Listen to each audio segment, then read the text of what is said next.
Hey friends, it's Allison here, jumping in real quick before you get into all the juicy details of today's episode. Did you know there is just one more week left to our 200th episode giveaway where you have the chance to win a full ride scholarship to the Better Belly Blueprint? This is the way to heal your gut so that you can poop daily, ditch acid reflux, and balance your hormones even when nothing else has worked. Here's how you can enter.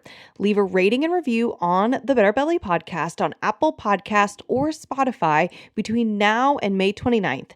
Take a screenshot of that rating and review, then go to betterbellytherapies.com/giveaway and fill out our 200th episode giveaway form. You will automatically receive an email with a code for $200 off the Better Belly Blueprint, which you're going to get as soon as you send in that form. And then a full scholarship winner is going to be announced on May 30th and messaged by email. If you win, you're going to win a full scholarship to the Better Belly Blueprint. And if you don't win, you can still get $200 off, which is 20% off of the Better Belly Blueprint if you join by May 31st at midnight. So go ahead and leave a rating and review. Get that giveaway form filled out at betterbellytherapies.com/giveaway, and you can finally end your constipation, acid reflux, and PMS for good. I recently had a friend of mine tell me that she bought a product to detox heavy metals in her body. And pretty much immediately, I knew this episode had to be recorded. After my friend told me that she had bought this product and why she was wanting to do it, and she just wanted to be healthy and things like that, I ended up talking her through several points that were really important on why she didn't want to do a heavy metal detox without specific preparation. And what that made me want to do is just write down pretty much everything that I told her and create my 10 things to consider before doing a heavy metal detox. The big thing before we jump in, and just as you know, is basically if you don't prep it the right way, it's at the very least not going to work, and it's going to be a lot of time, effort, and money being put into supplements and detox protocols that literally are going to do pretty much nothing, or you're going to make yourself very, very sick by dumping heavy metals at a time when your body is not ready. So if you have been thinking about heavy metal detox, or you've just been curious, what does that mean or look like, or who would do that, this episode is for you. Welcome to the Better Belly podcast, where we find freedom from food restrictions, we increase energy in our lives, and we begin to feel more healthy and vibrant than ever by finding the root causes of our health problems. My name is Allison Jordan. I'm a marathon runner, functional medicine health coach, certified craniosacral therapist, gut health nerd, lover of Jesus, and owner of Better Belly Therapies, a clinic based in Ann Arbor, Michigan that works with both virtual and local clients to help them achieve the best health of their life. I am here to walk with you on your journey to a better belly and a better life. We're going to go beyond popping a probiotic and just checking out our poop. In this show, we are going to go deep into gut transformation strategies that last for your entire life. If you are ready to feel your best, get ready to roll. You are in the right place. And just as a reminder, this information is not meant to diagnose, manage, or treat disease. Always consult with your own health practitioner before you make any changes to your health.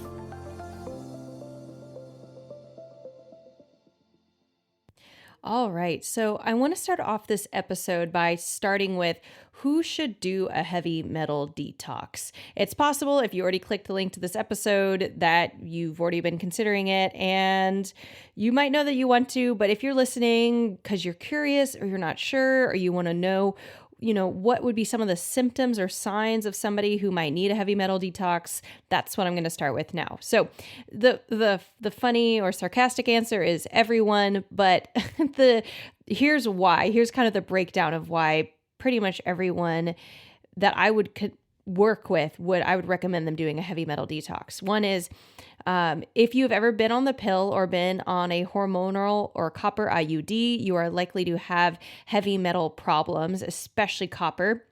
And copper is the most common type of heavy metal toxicity, or at least it's going to be the biggest one you're going to see on the most number of people, especially women. And the reason for that is that estrogen increases copper retention. And similarly, and even worse, copper increases estrogen retention. And so they're cyclical. And if you have been on anything that is synthetic estrogen, xenoestrogens, so synthetic would be like the pill or a hormonal IUD, or xenoestrogens, that's like kind of when you think like alien, that would be things like parabens, phthalates, things that are plastics and industrial chemicals that have a similar structure to estrogen. We have a harder time getting rid of those in our body. And so we will end up still creating estrogen, but then we'll have all these basically things that will cause us to have estrogen dominance and PMS problems, but it'll also have that similar effect on copper that we don't want to have, of it retaining too much. And so if you've ever been on the pill, been on a hormonal or copper IUD or any kind of hormonal or copper birth control, and if your mother was on a pill or a hormonal or copper birth control prior to your conception, you are significantly at a higher risk for having copper toxicity specifically. And part of that also is that our babies in utero, they have found actually heavy metals in the blood of the umbilical cord of the baby, plus just the baby itself. They have found heavy metals in babies. And so they're seeing that it's transferring from mother to child just because they're sharing the same everything. And so just something to keep in mind if you feel like you've been working your whole life or most of your life or the past 10 years or whatever, really hard to filter your water or not be exposed to heavy metals or change your deodorant and some of the things we'll talk about here, but that, you still could have this, what we kind of call the second layer of toxicity. The first layer is anything actively coming into your body. So active pathogens, active exposure, active air quality problems or skincare products you're using. But then there's the kind of passive and or like the hidden stuff. The body's like, well, we can't handle it. And so that your body hides it and sequesters it in your tissues, and that stuff doesn't come out until you're getting healthier. So pretty much I expect all my clients as they get healthier that they'll actually get some detox symptoms of heavy metal problems. So heavy metals is something you want to keep on your mind if you do have the intention of ever getting healthier, in a real way, not just like being strict on on my diet and stuff, but actually like feeling better. More likely you'll start dumping heavy metals. And so if you have that history, copper should be on your radar. If you've ever had your gallbladder removed, we're going to talk about that again. But your gallbladder and actually specifically your bile in your body is a main chelator of heavy metals. And chelator is a fancy term. I would definitely use it at your next party you're at. But it means it's a binder of metals. So chelators neutralize metals, and bile is a main way that we get rid of that. So if you've had any bile problems or had your gallbladder removed, you definitely have decreased bile production. And so there's a higher likelihood your liver's more stressed. And so that's going to predispose you to having higher levels of heavy metals in your body. If you use deodorant with aluminum in it, which is most deodorants. So unless you're intentionally seeking out deodorant that doesn't have aluminum in it, you probably do. If you eat food that has been cooked in or stored in aluminum foil, whether anything from cookies on a aluminum foil sheet to like the aluminum foil lasagna tins and stuff we make, whether or not you get a chip of it, like sometimes it breaks and it gets into the food, but whether or not you get a chip of it, like the molecules can still get into the food. Restaurants use those a lot. So even if you don't cook with aluminum, a lot of time restaurants are using aluminum to store food in. I can just think of like a lot of taco places I've been to where they use those aluminum foil things. Or you get like carry out is often baked in aluminum. So not to be paranoid, but just to be mindful and humble about where all these heavy metals can be coming from. If you drink unfiltered water, and I don't really count Brita filters are really good at chlorine. They can improve flavor, but they're not the best for heavy metals and other pesticides and herbicides and toxins, I would recommend something stronger. And this is not a podcast episodes where we're going to talk about it, but even just to throw it out, Berkey filter, that's expensive. But there's a water filter I use called Clearly Filtered, and I do recommend that. But yeah, drinking unfiltered water, whether it's present or past, especially think like your childhood, if you drank well water, or even urban city water, plenty of heavy metals in there. If you use plastic to store food, you can get xenoestrogens into your food via the plastics. And again, that's going to hold on copper, worse than any other heavy metal. Calcium is often, if your calcium is chronically low, you could have a problem with heavy metals because heavy metals can push out and replace calcium and make it hard for calcium to enter into cells. So that's one thing. If you've been told you have low potassium, copper can push out and replace potassium. If you have adrenal burnout, that is something that can both be caused by heavy metals or actually result in you absorbing more heavy metals and not being able to kick them out naturally. And the reason why is copper stimulates the adrenal glands by raising sodium. And that's actually a good thing in many ways. We actually need healthy levels of bioavailable copper in our body, but toxic copper is copper that's not bioavailable to us. And so you'll end up having an increased sense of energy as this copper influxes in your body, and you'll take on more tasks and projects, and you're going to burn your candle at both ends. And that elevated sodium intensifies your stress response, which is the fight and flight response, which is both emotional, like something you'll notice on your energy levels, but it's also biological. That stress response actually will lead to magnesium and zinc loss. So you're going to, what you'll feel is anxiety, irritable, snappy, angry. Low zinc will lead to more copper accumulation because zinc and copper balance each other out. So if your zinc is off, you're just going to start it's like a teeter-totter, putting a heavier person on one side and a lighter person on the other. Like the heavier person is going to push the kid up, or in this case, push him down. As the adrenal function goes down, the copper accumulates further. And then there's something called that your adrenal glands create that actually helps you detox copper and metals, and that's called ceruloplasmin. And that slows down as your adrenal production slows down. So your estrogens, it will increase, your bile is going to thicken, you're not creating ceruloplasmin, your zinc is becoming deficient, copper is really, really increasing there. And you also just have more opportunity for other heavy metals to also be accumulating when you have adrenal burnout. So if you're experiencing chronic fatigue and just feel like you don't feel energized in the morning and you need naps regularly and all this stuff, like that adrenal fatigue is going to set you up for accumulating copper toxicity. If you some of the symptoms specifically you can look for, I know we talked through a little bit here, but if you're just thinking symptom-wise, not so much health history, is if you have intense PMS, copper doubles the week before your period. And so this raises sodium, which we just talked about, that irritability, anger, you're going to be more emotional, more stressed out, you're going to have water retention problems, you're going to be depleted in zinc that week, which affects your immune system, leading to sickness and fatigue. You're going to have your depleted magnesium. And again, thinking the week before your cycle, or the week before your menstruation. And when you have depleted magnesium, more anxiety, insomnia, panic, crampiness, and achiness. Magnesium is really helpful and important for proper muscular contraction. So that could be cramps in everything from your calves to, of course, yes, your uterus and the pelvis. It's going to raise adrenaline, so there will be more anxiety, and you're going to have lower dopamine and oxidize it, and your serotonin will be oxidized, so more sadness and depression. So it's like, wow, doesn't that sound like PMS 100%? And so that can be due to copper toxicity. And again, you're like, I'm going to talk here why you don't want to just go out and buy your own detoxification kit, but I do want you to realize that you might not think you're in the clear, because I know I felt that way. I'm like, I've got GI problems. I don't have heavy metal problems, whatever. Somebody else has heavy metal problems, not me. And then I learn more about this stuff, and I read about this stuff, and I do my own testing. I'm like, oh, I do have problems. Crap. And so that being said, if you have skin problems, so copper can lower zinc. Zinc's really important to to skin problems. You're going to hear me talk about copper a lot because copper is like the big baddie, as in, I mean, lead's horrible and stuff, but copper is going to be more common, as you probably can realize why, with its connection to estrogen and a whole sort of other things.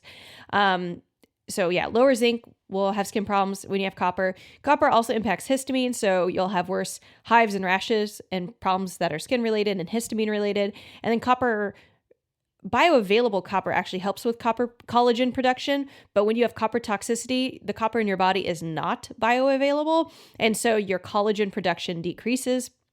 Iron deficiency is commonly or can be worsened or just make it harder for you to get iron in your body because copper, lead, and mercury are antagonists to iron, and so they push it out.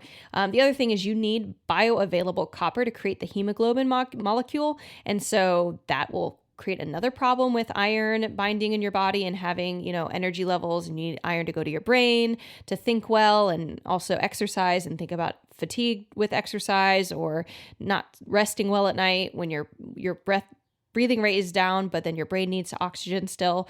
So that'll create a lot of problems when you wake up in the morning. So fatigue in the morning, struggling with any form of chronic fatigue, which I mentioned, part of that is the demineralization that causes fatigue, and then the fatigue that causes demineralization due to the adrenal glands and the aldosterone and like its control over things like sodium and magnesium, that being thrown off.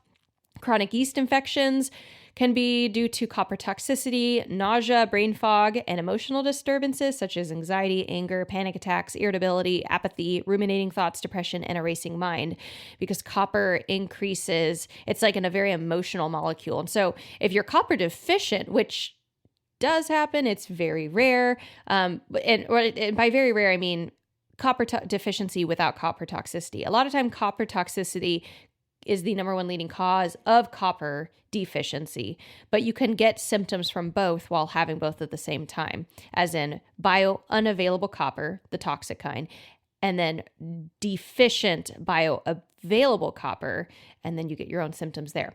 So copper is it's kind of like an energizer bunny in some ways of our emotions, and so that's why you can get both apathy from the deficiency, but also like the irritability and the anger and like the snappishness of high copper and copper toxicity.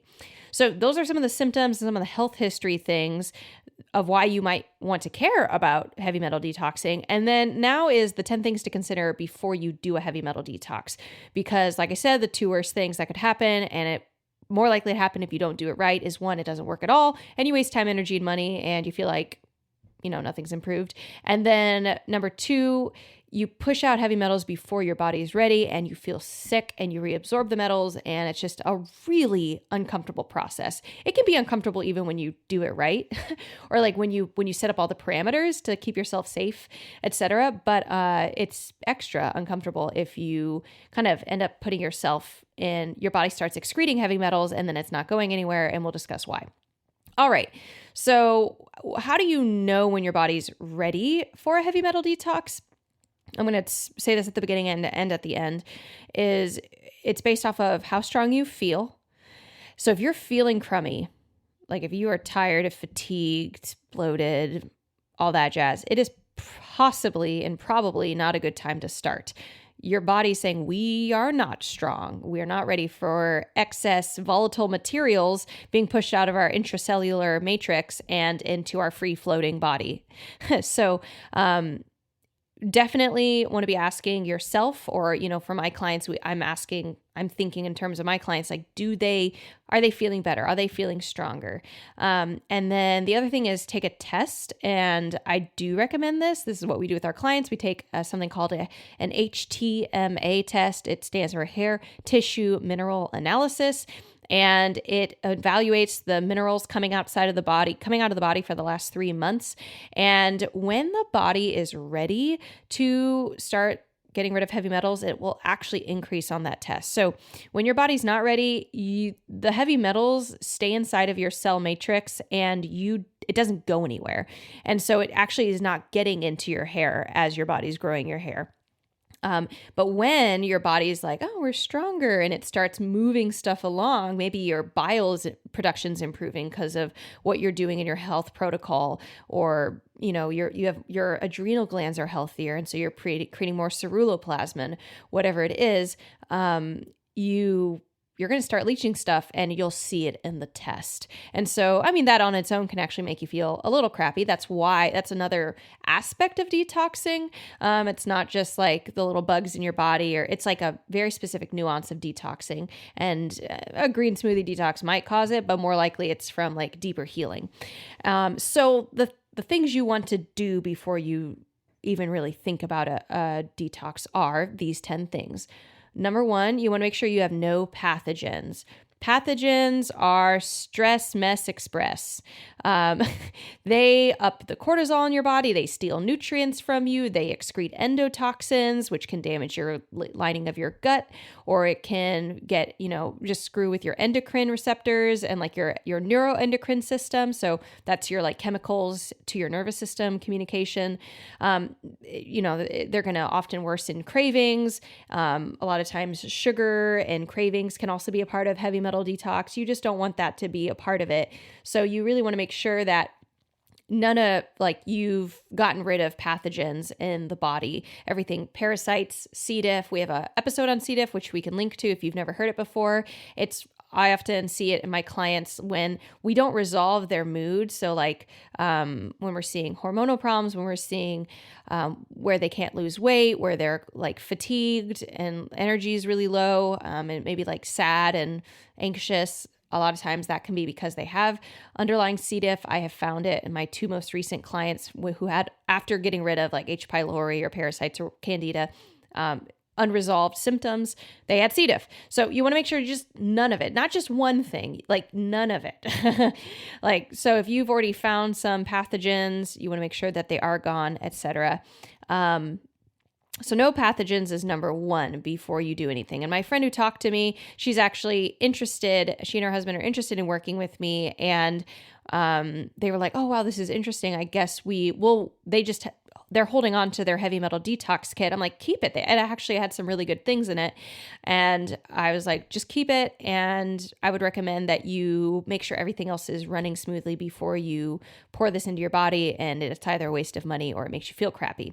Number 2, you want to make sure you don't have any active food sensitivities you're dealing with. So that might be gluten, it might be corn, it might be zucchini, but you want to make sure that whatever it is, you don't have that actively creating inflammation, because that's going to be harming your intestinal lining. That's going to be reducing your immune system and your ability to get rid of histamine via something called DAO. Food sensitivities also will get into the bloodstream and cause joint pain, and your oxalates can be off, and your brain's going to be all foggy. You're not going to feel great, and you want to make sure that's dealt with. And both everything, I would recommend testing, and I also would recommend, even if before the testing, after the testing, actually following the guidelines that you have found, whether that's no dairy or whatever, just following it. So being in that place for several months. And again, I'm not talking about a low FODMAP diet or low histamine. Those can be healing diets, but they are not long-term. That's not their intent. Even the people who created them is not their intention. So if you're on those diets, you might not necessarily be on the healing pathway, and you probably realize that. So you could check out our episode on why the low FODMAP diet isn't healing your gut, or why your elimination diet isn't healing your gut. We'll have links in the show notes, but that is just understanding that about food sensitivities. It's not just like, I'm on a restricted diet, so I'm good. But actually feeling good and knowing what foods are good and bad for you and making an impact. Number 3, you want to support your liver. And already mentioned a little bit of this. Your bile is a chelator of your body, so it binds heavy metals, and your liver creates the bile, and then the bile is stored in the gallbladder. So not having a gallbladder is going to make the process more complicated, but even if you don't have a gallbladder, you still have a liver and you're still creating some bile, and you want to make sure that the liver has so many jobs that it could easily get overwhelmed. And if it's overwhelmed with toxic burden, then it's not going to create bile very well. And we can go through something called liver congestion. And liver congestion means you're just not going to chelate super well. And you're also going to have other problems, everything from like sleep problems to getting rid of toxins in the body. So fatigue, skin problems, Oh, the list goes on. We've talked about liver a lot in the podcast, so you can check out other episodes. We don't have a specific one, but we do mention it a lot. I know we talk about liver actually heavily in our sleep episode, so we'll link the show notes to talking about sleep. But when we are stressed, here's the other thing with the liver. So when we're stressed, stress puts a big demand on our liver to detox something called hydrogen peroxide, and it'll change it into water. And hydrogen peroxide is created by a gene called MAOA, removing our neurotransmitters from our system, and a byproduct is hydrogen peroxide. Hydrogen peroxide can only be converted into water via something called glutathione, and our liver makes glutathione. Candida, which is a pathogen, completely demolishes glutathione. So a lot of my clients who have candida, we actually supplement with glutathione, but ultimately you want your liver creating its own glutathione, and you also don't want things like candida.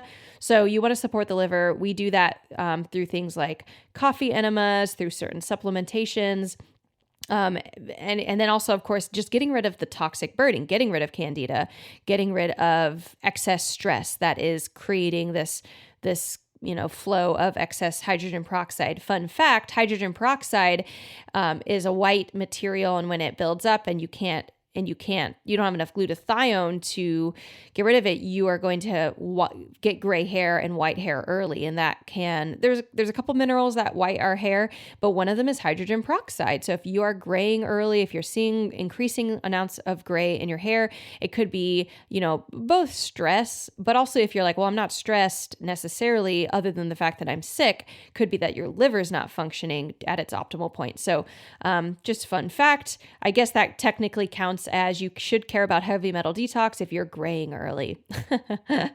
And again, gray hair is not all bad, but it's definitely a thing. So it's why we see the president can gray his hair in a year or two because he's not sleeping as well. He's under a lot of stress.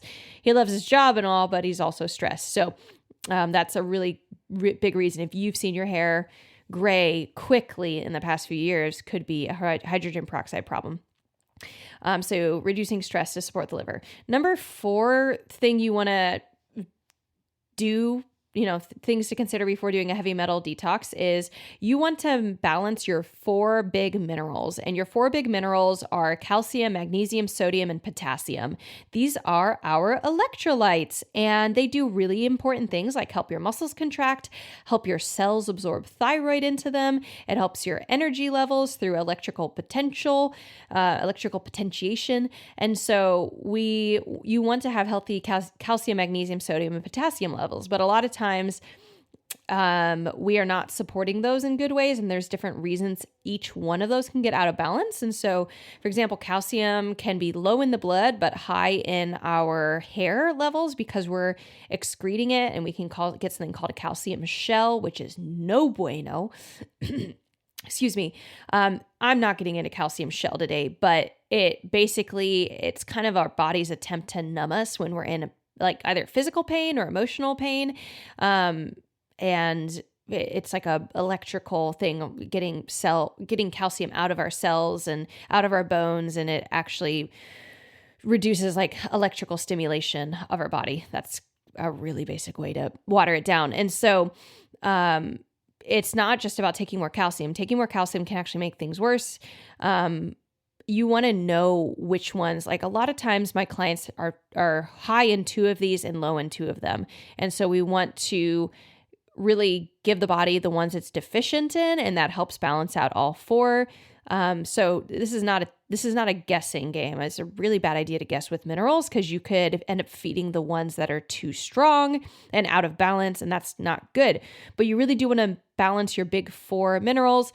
So one way that we do help support the big 4 minerals, and something that if you've heard us talk on the podcast before will sound familiar, is actually having good levels of stomach acid. We have a podcast episode on zinc and low stomach acid.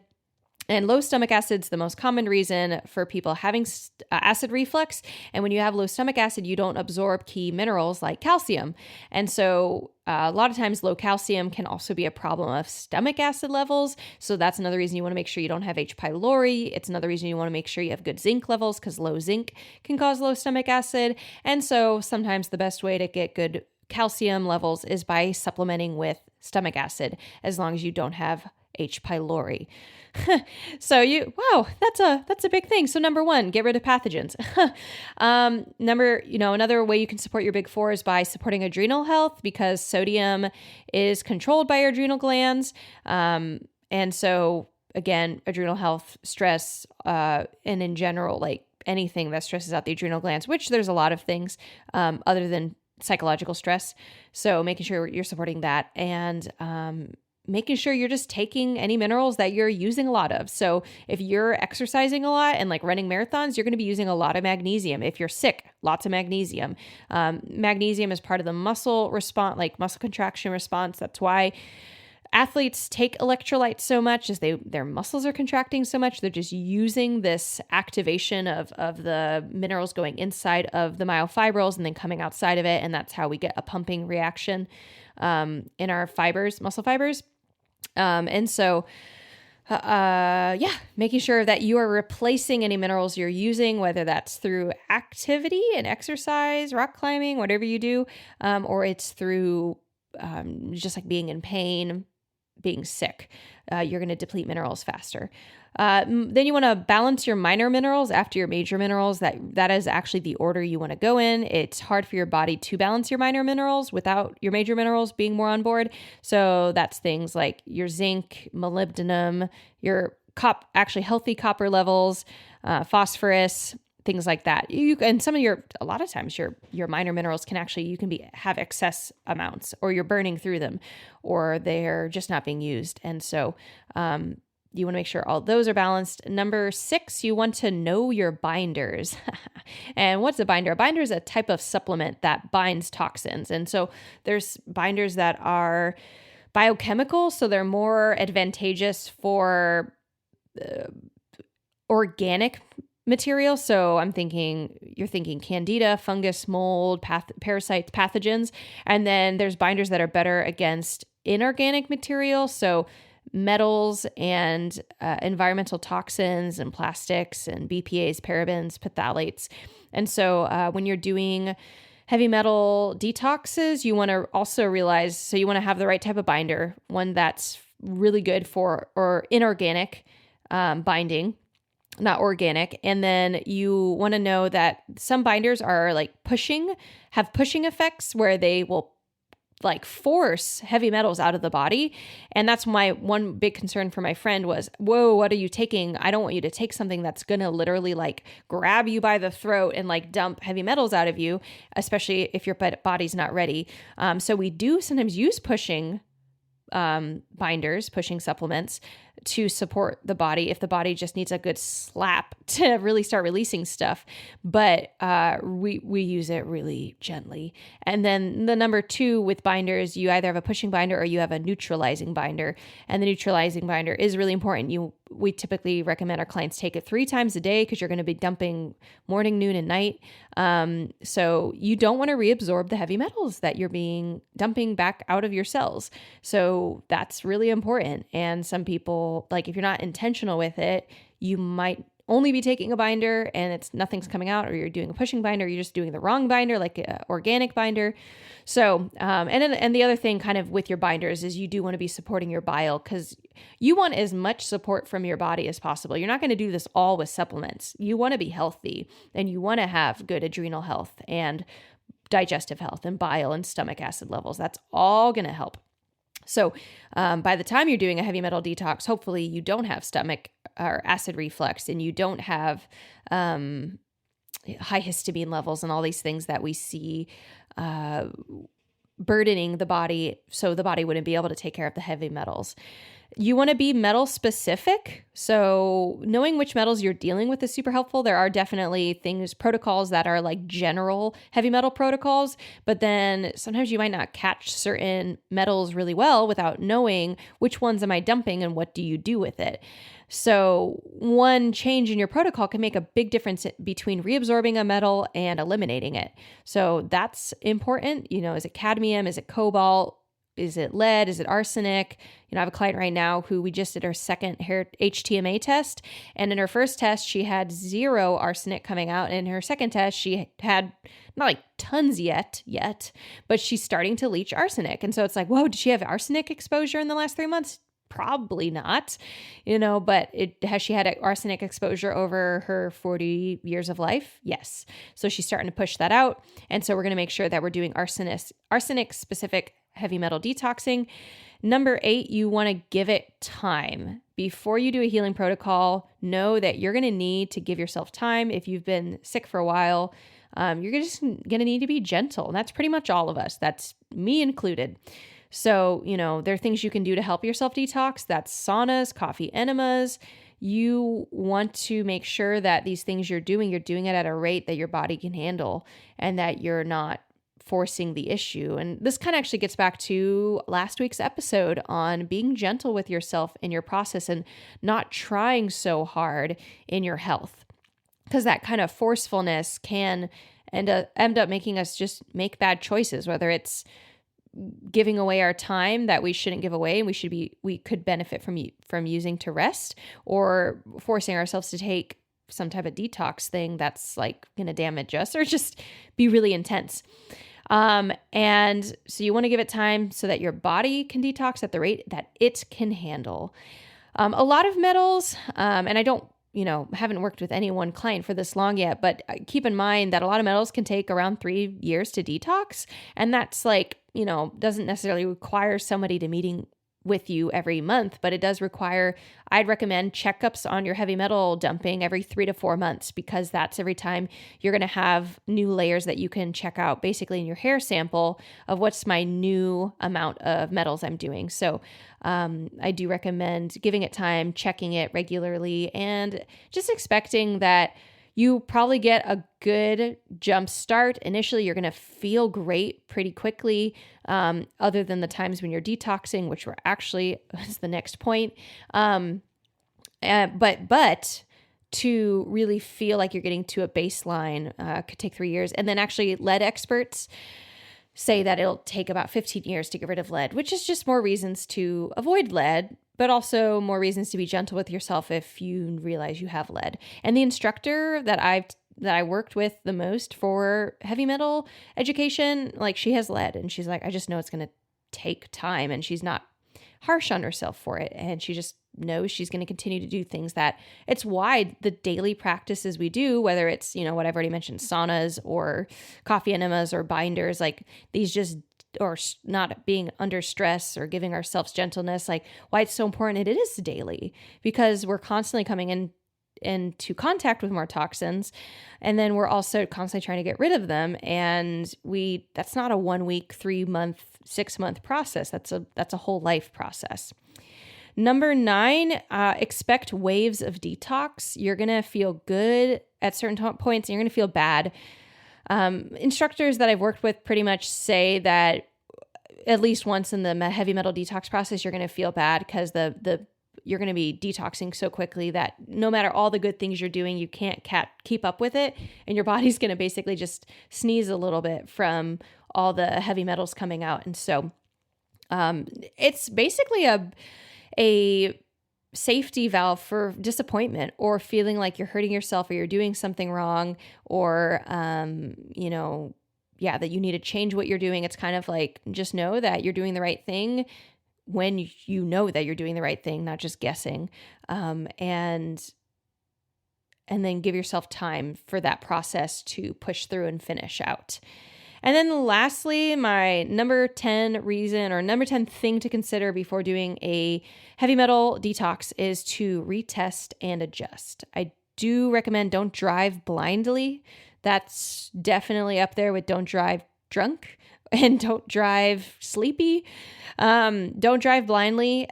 And, that goes back to knowing intelligently what of your 4 major minerals to be supplementing with and supporting your body with, or is your body even ready to detox heavy metals?